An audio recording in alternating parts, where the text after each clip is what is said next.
Welcome, y'all. It's my favorite podcaster, Donna D, and the Urban Mommy Podcast. Make sure y'all subscribe and share. Tell a friend and hit that bell to keep up with the latest updates, because you don't want to miss what my girl got to say. I'm just saying. The Urban Mommy Podcast. Let's go.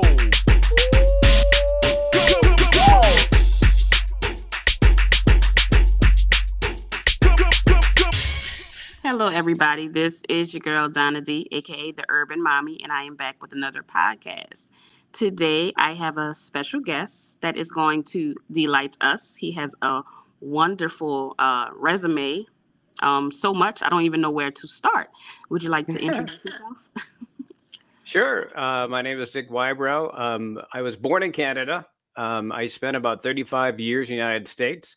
And speaking of resumes, I started in stand-up comedy. And then I moved into radio and then got into television production. And about 10, 11 years ago, we moved to New Zealand because I'm half New Zealander. My father was Kiwi. And so we've been here and I've been writing books ever since. So yeah, basically from stand-up comedy to radio to television and to now as a full-time author, it's just me trying to avoid real work, I think is what that comes down to. Sounds about right. That's no problem. So since you have such a extensive background, what is your favorite? What was your favorite of all? If you can put all the positions together, which one is your favorite? Did you enjoy more? Yeah, I mean, I've always wanted to be a writer full time, and writing has always propelled me through that. In fact, when I got into stand-up comedy, that wasn't like I want to be on stage. I want to stand up in front of people and have them stare at me like a zoo animal in a cage. What that was the simplest way for me to write something, because breaking into the publishing world is really difficult, as it should be. But it's very, very difficult. And so I would send out, stories or books, whatever it might be, and I wasn't getting a lot back. And so my thought was with stand-up comedy was I could write something and then that night get on stage and present it. And in that way, I was published every single night. And so that was what sort of spurred that on. And then, excuse me, from there, I got into the radio side. Basically, all that was a lot like stand-up comedy, just a longer day, not so much traveling. And really, I think if I had to pick any of the career, aside from the writing, which is what I've always been doing, radio was always my favorite thing. Radio is a little bit like writing. Radio is a one-on-one relationship with somebody, whereas in television or anything else, that's kind of like you're putting sort of a show on for an audience. With radio, it's just me and you talking right now. And I loved that relationship, even though I didn't necessarily know the person on the other side. I got to know quite a few people in the radio world, but I really loved that and creating that, what they call the theater of the mind, be able to, take somebody to some place just by describing what's happening around you or bringing in an environment and entertain people and take them to somewhere else. That was probably my favorite. That was the most fun I ever had in any job I'd ever had. Okay, so when you were getting into TV, were you in the U.S. or was that in Canada? So I was in the U.S. Because we left, my family left because my father, when he came over from New Zealand to the U.S. at the time, they were like, "Oh no, we're all filled up on Kiwis. We don't need any more of you guys here. Go to Canada. They take anybody." And so he went to Canada, but he'd always wanted to be in the U.S. And so at the age of 9, he moved us all down. But I don't think between you and me, Donna, I don't know if all the T's were crossed and the I's were dotted, because he was a little bit sketchy when we moved into a place. We couldn't bring any of our furniture in. And I think that was his way, as the paperwork was being processed. I think that was his way of not establishing the fact that we'd actually moved all the way to the United States when maybe the paperwork wasn't done. And so we spent the first month or two with no beds, no television, no couches. It was just sleeping bags in this 3-story house. It was a huge place.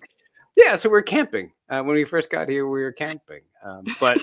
So growing up, I got into, like I mentioned, stand-up comedy and then some radio. And radio changed a lot when all the big corporations took over, the iHeart radios and all of these. And you could see the writing on the wall that it was really changing. And so I had to find a different career. And so I got into the television side of it in kind of a roundabout sort of way. I had a listener of mine when I had a rock show in Atlanta, and they knew that I was leaving the radio station, and they said, "Hey, listen, have you ever thought about doing television?" And I was like, "Yeah, okay, let's give that a shot." And so my first television gig was writing and producing for CNN. So, Wow. so kind of starting out at the very top of the rung there. So I did that for about 10 years. So we came over here, and I've been doing television on the side here for the last 10 years. But that wraps up here in a couple of weeks, and then I'm going to be full time on the writing side. Wow. That's awesome. So with CNN, did you ever get any time on the screen, or was it just behind scenes? I got on the screen by mistake. I was working with one of the morning shows, and at the time we had this big studio, like up on the 7th floor or something like that, huge studio. And so one part of it was just the studio area, the other part was where Jackie Jarris was, the weather person, in the weather cube. And it was this sort of, and so I had gone in there to speak with her because the cameras were pointed over there. And then they cut to her, because you know how they say, coming up here in a few moments, we're going to be talking to Jackie Jarris about the hurricane coming. And there I am.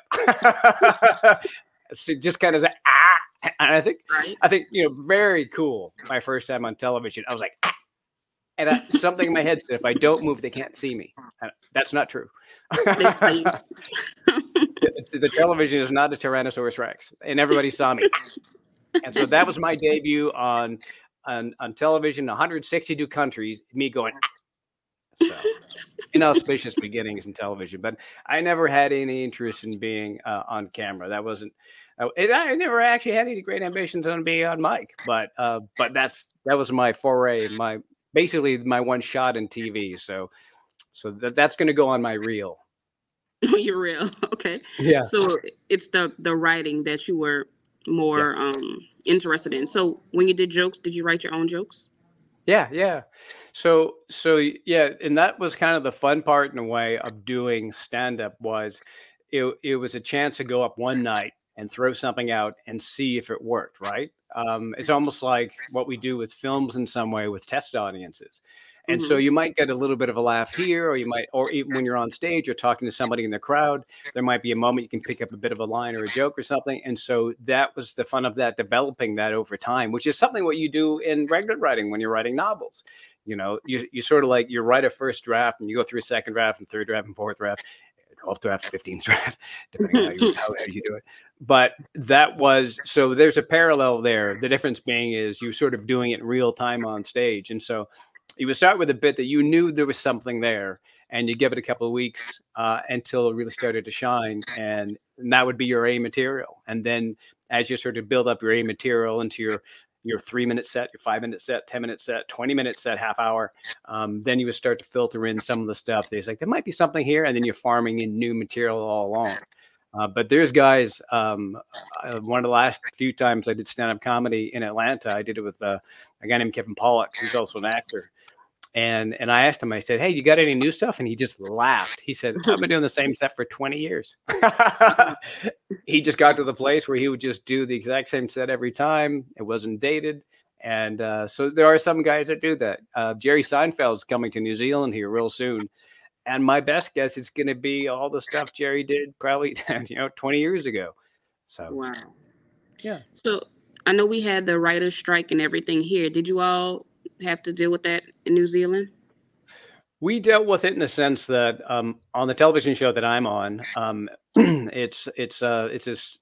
help produce a 7 p.m. news entertainment show, news humor show, actually. And we would have we'd have various guests coming on to the show that were part of Hollywood. I ended up actually interviewing for the show Taika Waititi, but during that conversation, I couldn't ask him about writing or acting in the film because those two strikes were going on. So that conversation had to be about him being a filmmaker, being a director. And so that was one way we got around it. But we ended up losing a lot of big guests because of that. But, I'm glad that they did what they did. These huge multi-billion-dollar companies are doing what they can to try and take advantage of people that are saying, listen, we're trying to make a living with this. And if you don't support that, you ain't going to have people like us around anymore. You know, you have to be able to have a farm team. You have to have people to be able to come up, or you're not going to have the actors to be able to make the stuff that you want to make. So good on them for doing what they did, you know. And I hope nobody's ever really happy by the end of it. Nobody ever gets all the stuff they want, but I think that they're in a much better place now by holding out. Our TV and movies are going to suck for a while because there's a big gap of time, but no, it's good. Do you think there is any good behind the AI? I think that, like any new tool, there are ways to use it. You know, I think the challenge comes down to, like, for example, in the new Beatles song that came out, which is like #1 in the world. Who would have thought that in 2023 would have a new #1 Beatles song?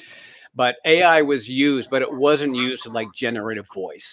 It wasn't used to like, let's plug in a bunch of John Lennon sound and then make a John Lennon sing. It was used to be able to pull pieces out and clean up the audio. And I think AI has its place there. But in a creative space, that gives me pause for a couple different reasons. One is, like the writer said, he said, listen, you're going to put us out of work. And two, AI learns by basically ingesting stuff from other places, right? It doesn't make it up on its own. It sees patterns in, let's say, they're writing someone else. So basically, when AI is writing something or creating something, it's stealing. I mean, if you want to call it that, if you want to be harsh about it.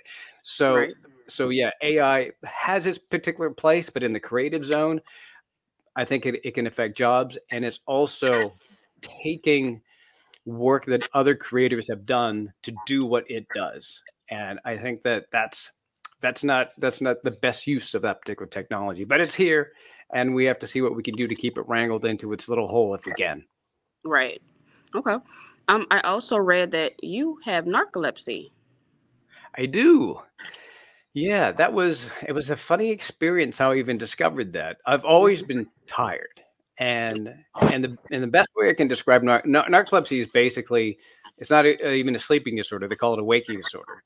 So any time during the day, I'm just sleepy. I'm just sleepy all the time. And that is my reality. So I never knew that was something that wasn't normal. And I remember my ex-wife at the time had gone in because she was convinced that she had something that, narcolepsy, whatever it might be.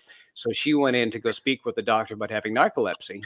And I was standing, like, leaning in the doorway and just kind of supporting, and if I needed to chime in and help her out with her case and that sort of thing. And the doctor turns to her and says, I don't think you have narcolepsy, but I think he might. And I looked like, what? And so something from how my demeanor or something I had said.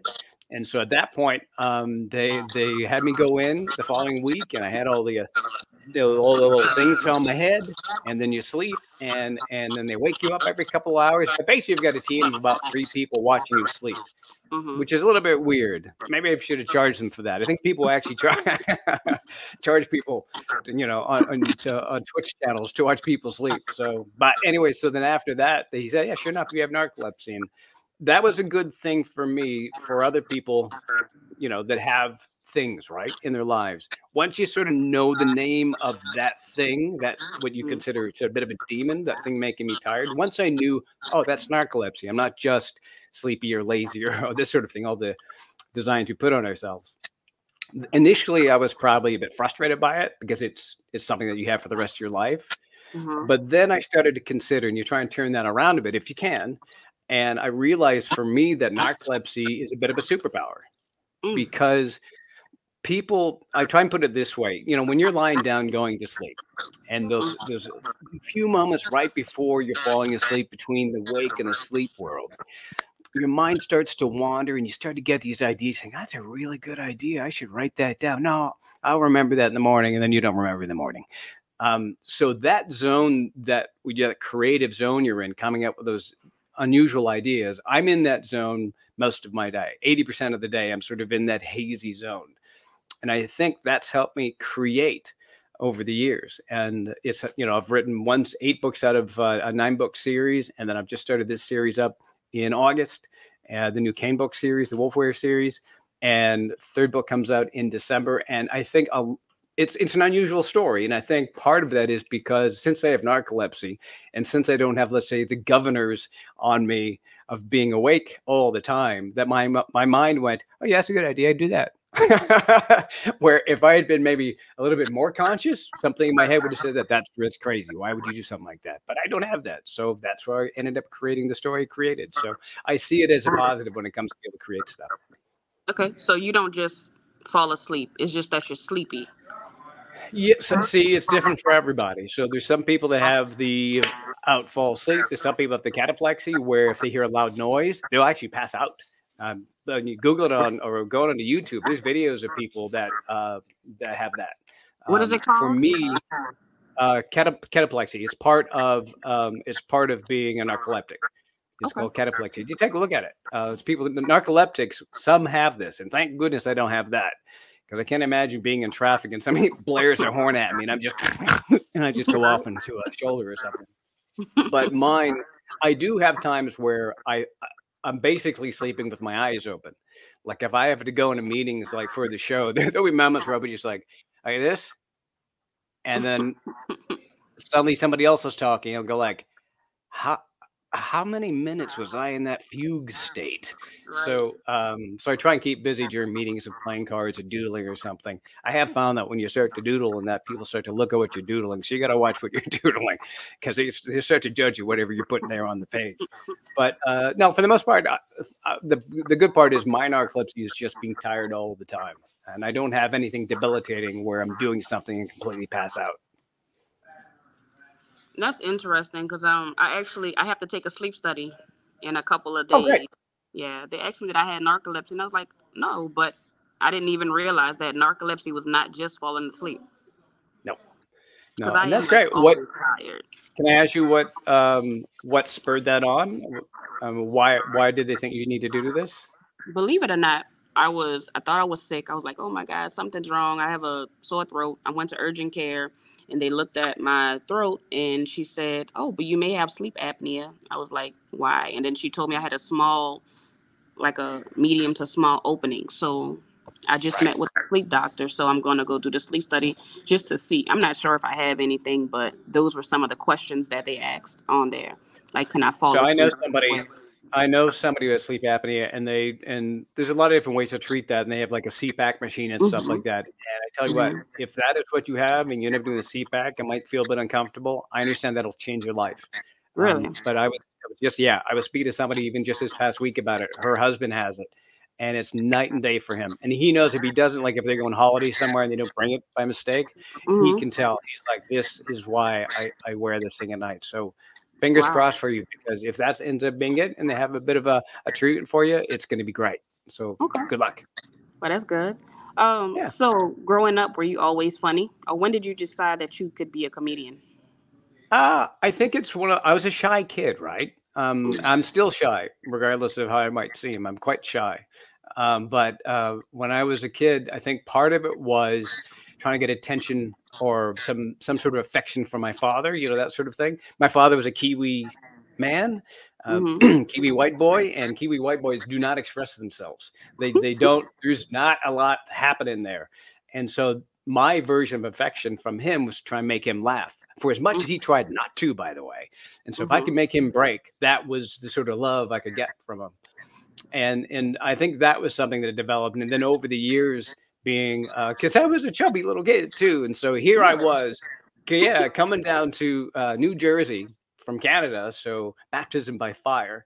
So I was had my Canadian accent, 10 years old, and a bit chubby. Man, I was a target. I should just wear a big bullseye on my shirt. And so eventually I learned that the best way to sort of deflect that was through humor. And so it was a defense mode. And so, and I tell you how powerful that is, man. If you can, and I did it out of desperation in various ways, but humor can diffuse situations. It can completely change the dynamic, change the power structure of a conversation. It's really, really powerful. And I started to take a look and see, like through the stand-up, obviously, even on the radio, as what are those elements? Why is that funny? Why is David S. Pumpkins funny? Why is that moment funny?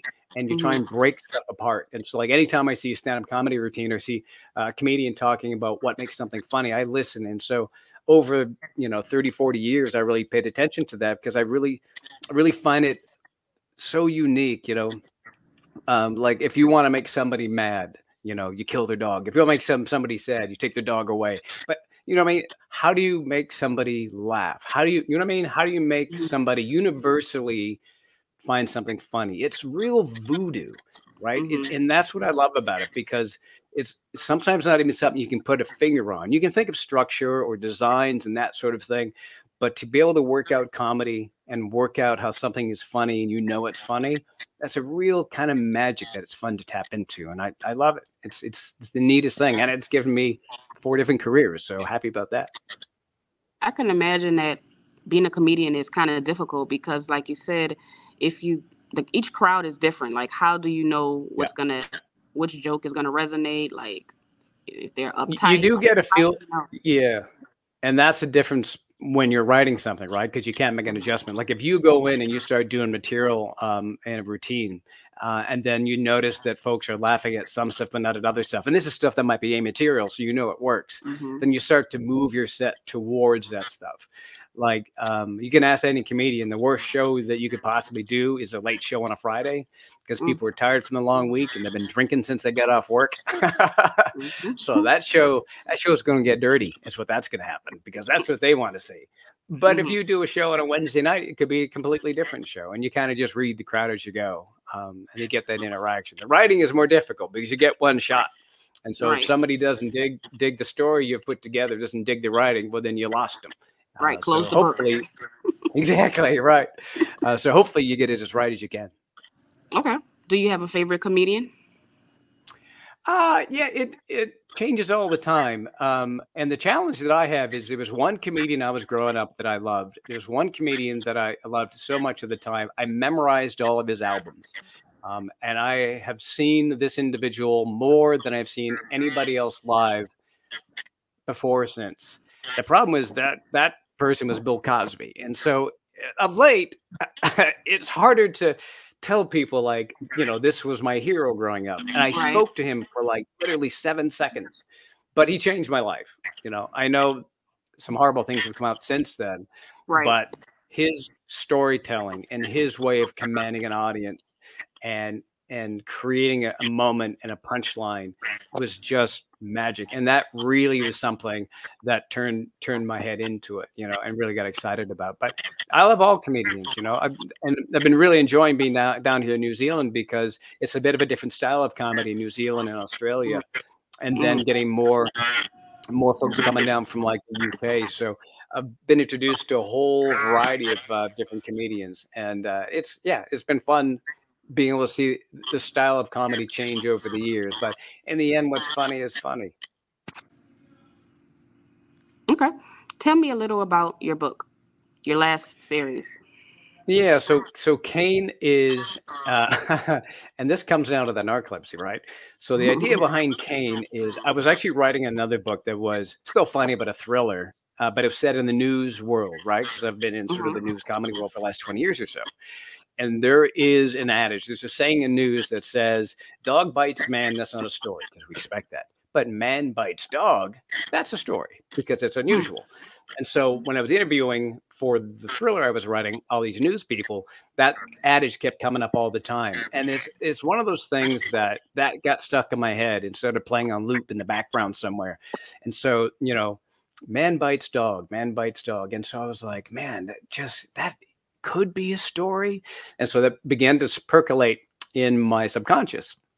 And eventually I started to think about, it's a little bit of a werewolf turnaround, right? Because with a werewolf, that's when the werewolf bites a guy, he turns into a werewolf when the moon comes out. And so I was thinking, what if it was the other way around? What if it was a man who bites a wolf and the wolf turned into a human? And that's what Cain is. And so there's a reason why that happens. The man who bit him has a particular virus, and that changes the wolf into Cain, who ends up being a 6'7" French Canadian, of course. And and so his quest through the entire book is to find this person who bit him and find out the story behind it. And there's a whole thing about super soldiers and shadow governments and that. But the one problem that he has, because he was raised by a couple in British Columbia. One was English and one was French. And so he's learned French and English. But the one thing he can't quite work out, because he used to be a wolf, is driving. So his motor skills does not make sense to him. All the other stuff he's trying to work out. And there's some really fun chapters from his point of view, where he views humanity through his lens. And that's, people really seem to find those chapters really fun.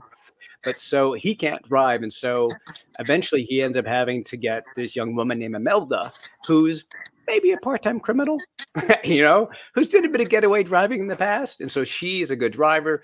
He ends up hiring her on as a driver to take him around to these places as they're trying to investigate and find out about this guy who bit him, about the story behind him, because what he wants is to get back to his wolf pack, because he's been a human for a year or so running around. He's thinking, you know what, wolf is much better. I want to be running around naked in the woods. I mean, I suppose you could run around naked in the woods as a human, but, you know, you probably get incarcerated. So the story is about them. Yeah. So this story is about the 6'7" French Canadian who turns into a wolf wearer, since it's reverse werewolf, basically, when the moon is full, and Imelda, who helps him out. And Imelda is his driver, but they become friends, you know, through this story. And she gets invested in the story. But one of the things when I was writing it is I was thinking that, you know, when the sort of the big werewolf character comes out, I didn't want it to be where you had to wait all book for that to happen. That's no fun for me as a writer, and I don't know how fun it is for a reader. 28 days, 29 days, and then now it's come out. So I started to think, well, why is it just the full moon that affects the werewolves? What about a half moon? What about a quarter moon or a sliver? And so I was thinking, well, what would that be if you turn into a werewolf or a wolf when it's a full moon? What would you be when it's a half moon or quarter moon? And the answer, of course, would be a dog.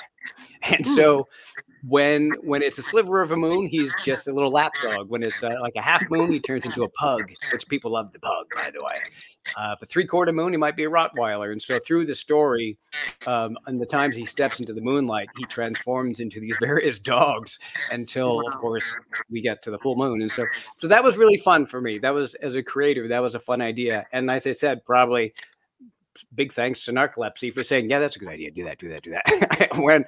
when maybe a more conscious mind would have said, that's nuts. Don't do that. So that's basically the idea behind the story. As they're trying to find this biting man, Imelda and Cain, that the moments that he often mistakenly steps into the moonlight, he transforms, and then how he's got to deal with it from then. And sometimes Imelda's got to take things on because he's a teeny tiny dog. So do you have aspirations of turning book to film? Yeah, of course. And actually, you mentioned it. Within a couple of weeks of publishing Cain, it became a bestseller on Amazon, which was great within the various categories. And I was really stoked about that. It was actually the first time that it happened to me. So the story has really resonated with people. So if you're an audiobook listener, you would have heard of Podium Audio. They're the folks that many years ago, they found a guy named Andy Weir who'd written a book called The Martian. And they'd taken The Martian and turned that into an audiobook. And then when people in Hollywood heard the audiobook, they went, because when you do an audiobook, it's acting, right?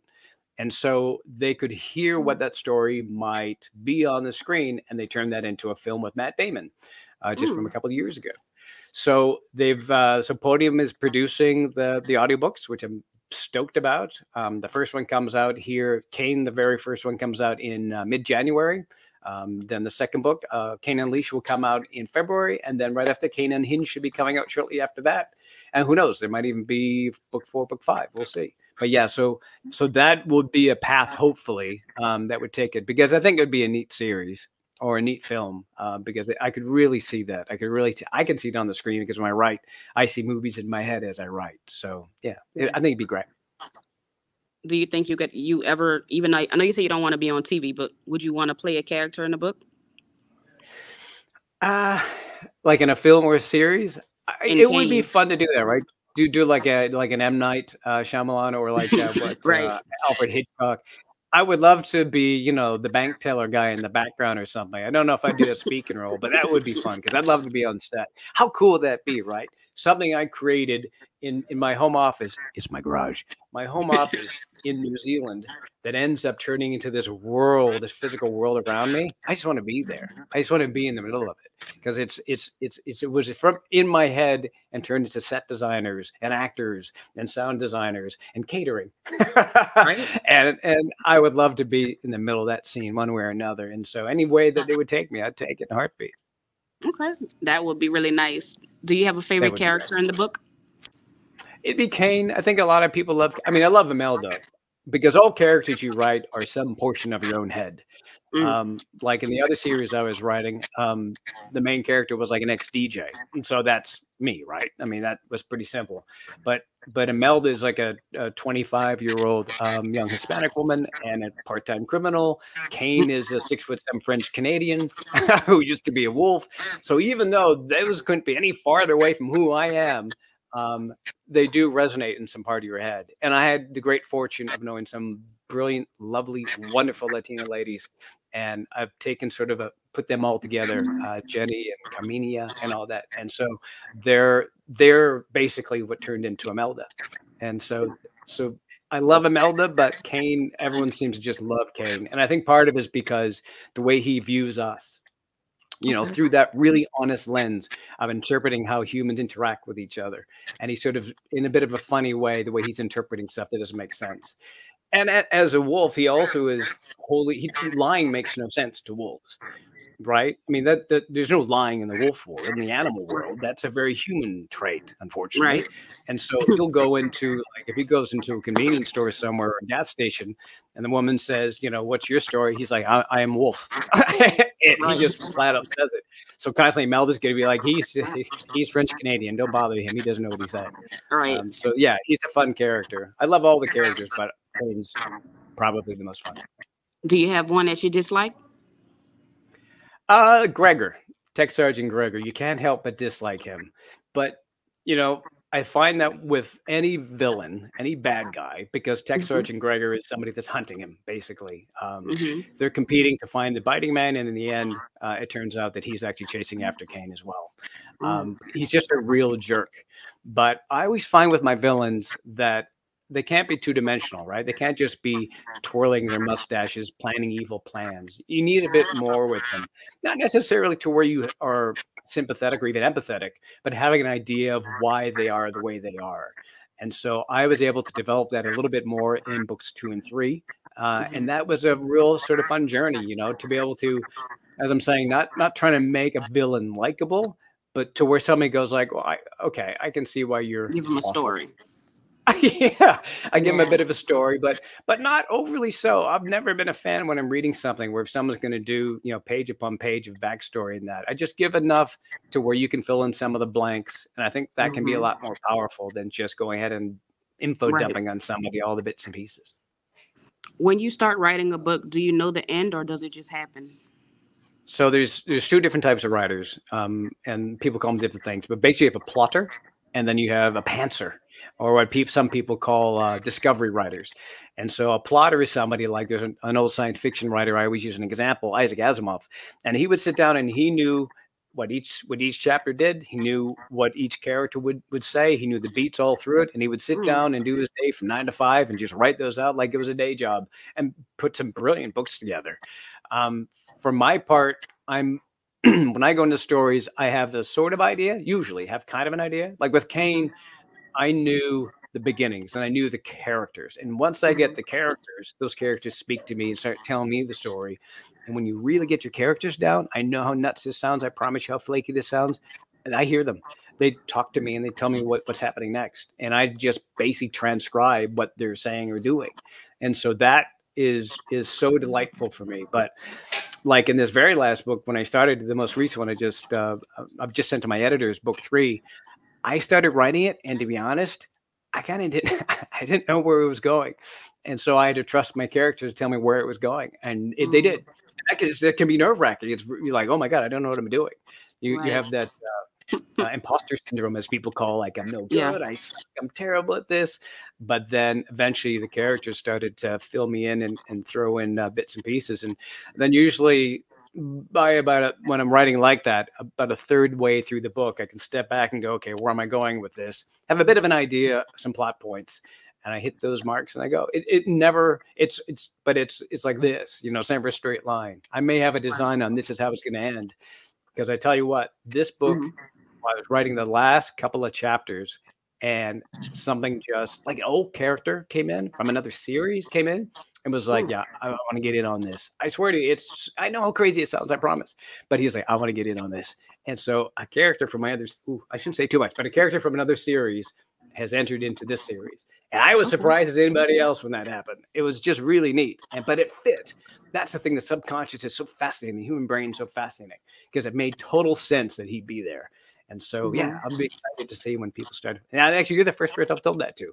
So anybody who's a reader who sees this, surprise. Right? Yeah. So that's kind of fun. So yeah. The reason why I ask, because I'm a writer as well. And sometimes people say, can you put me in the book? Can you put me in the book? I'm like, listen, I can put you in the book, but I don't know what's going to happen to you because it just kind of goes. Listen, here's the thing, too. You'll put everybody in your book, only in the sense that you need names. Right. And of course. And everybody, sometimes I'll change them just a little bit. Like my good friend, Dan Stinnett, is Dan Pinnett. There's a real stretch in another series. Yeah. And I don't know, in my head, I just don't want to necessarily label them like that. But just about everybody I meet, if I meet somebody who's got an interesting name, it's like, great. How do you spell that? It's wonderful to meet you. How do you spell that name? Right. Because if you don't do that, basically you're searching for baby male names in Germany, on Google, right? Yeah. Everybody I know in some way has been in my books. In fact, this book was the first book that my wife Tiffany appeared in. She's an operator for. I won't say too much of it, but she's an operator for somebody who needs some help, and so Tiffany has made an appearance in the book for the first time. So that's kind of, yeah. All right. So my question that I asked everyone. If you could go back and talk to your 17-year-old self and tell him about life and what's going to go on, what would you tell him? I think especially when you're younger, like 17, 18, you think you've got it worked out, or you're getting down that path of working it out. And I think especially for creative people, I think the hardest thing in the world to do is to listen to other people.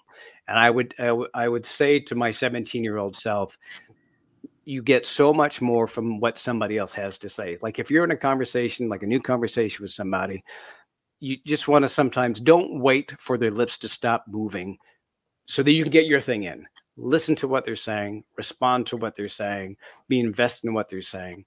You get so much out of that, and they get so much out of that. If someone's actually listening to what is important to them, and that's a gift that you can give to them, but in doing that, that gift comes back to you. So I think that would be one of many things, but that is something that's really, I've learned in the last couple of decades, how important that is to really listen to somebody and be present with somebody in a particular moment. That is great advice. Okay. So, of course, this is the end of the show. Can you tell everyone how they can follow you and how they can purchase your books? Yeah, just go to my website, my name, dickwybrow.com. If you want to pick up the books, they're on Amazon is the easiest place. And I'm on all the other places too. If you go to my website, I've got links there for Facebook. And I don't really use Twitter because it's kind of vile, or X, whatever it's called now. But I got Instagram and TikTok and stuff like that. But yeah, you can find all the books up there and put my name into Amazon and it'll come right up all around the world. Okay. All right. So thank you so much. I have really enjoyed our time together. Learning about a lot, the books, and it seems very interesting. I can't wait to get into it because it's like, I want to see how you can write so many books on that topic. Yeah. It seems interesting. And good luck with your own writing as well. I'm looking forward to seeing when you get something out into the world. I'd love to see what you're doing. Good. Thank you. I appreciate it. Okay, so to all of my listeners, thank you so much for staying all the way. I hope you all enjoyed it. I hope you go pick up Dick's books and check out the series that he has. I like werewolves or wolf wares, like you said. So I can't, like I said, I can't wait. Thank you all for listening. And I think that's it. So if the Lord says the same, I will see you all next week. Bye-bye.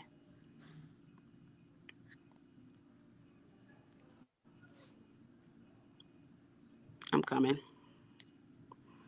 It's taking all day to end. Why is it taking long to end? All right, I think it's not ending. All right, well, I don't know why it won't let me go off, but I'll just turn it all the way off. It's supposed to cut off. I'm not sure what's going on. But anyway, thank you, and I'll be in touch with you. Fantastic. Thank you. I really enjoyed it. I really enjoyed the conversation. And good luck with your Thanksgiving preparations. Thank you so much. Have a good one. Bye. Bye-bye. You too.